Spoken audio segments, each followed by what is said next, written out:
A Bangladesh court has sentenced former Prime Minister Sheikh Hasina to 10 years in prison over corruption cases linked to a government township project near Dhaka.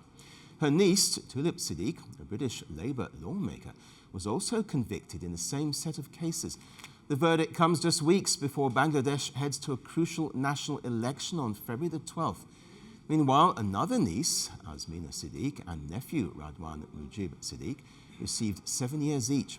Prosecutors say housing plots were secured through false affidavits and abuse of power. In the same verdict, the court also sentenced Tulip Siddiq to time in jail for allegedly benefiting from the Purba new town housing project, a government-run urban development near the capital.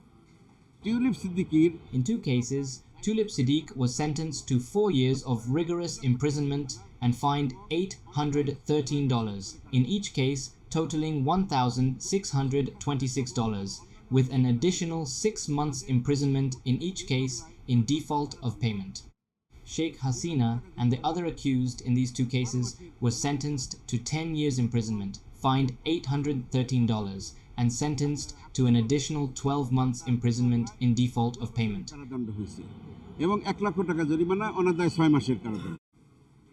Sheikh Hasina has been in India since she was ousted from power during the 2024 mass uprising. Well, this is not the first time Hasina has faced legal action since her ousting. In earlier verdicts, she was sentenced to multiple prison terms that together total more than 2 decades in similar corruption cases. Several of her relatives were also jailed in those cases. And separately, Sheikh Hasina has been sentenced to death in absentia, linked to charges of crimes against humanity. The charges are tied to the deadly crackdown carried out during the 2024 mass uprising.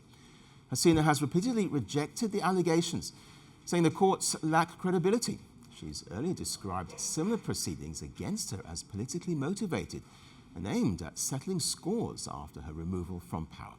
Hasina has also dismissed her death sentence, calling the tribunal a kangaroo court. Meanwhile, Hasina has also criticised the February 12th election, saying the interim government led by Muhammad Yunus has barred her party, the Awami League, and effectively disenfranchised millions of voters. She warned that excluding a major political force would deepen divisions and instability. Obviously, we lost control of the situation, and that was regrettable. There are many lessons to be learned from these terrible incidents, but in my view, some of the responsibility is also on the so-called student leaders who whipped up the crowds. Tens of millions of people support us. That would be a huge missed opportunity for our country, which badly needs a government ruling with the people's genuine consent. I hope this foolish ban will be rescinded. Whether in government or in opposition, the Awami League needs to be part of the political conversation in Bangladesh.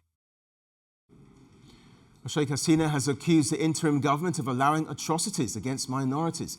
The interim administration, however, has denied the allegations, dismissing claims of ethnic violence as exaggerated.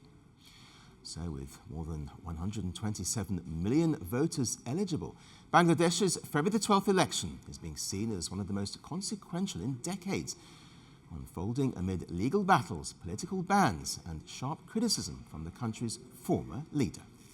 The world doesn't fit in boxes, so why should your news? From battlefields to negotiation tables, from internet outrage to real-world injustice. The conversations everyone is having and the ones they're avoiding. It's the same show, but this new year, Firstpost America gets a new look. I'm Kerry Johnston, and this is Firstpost America.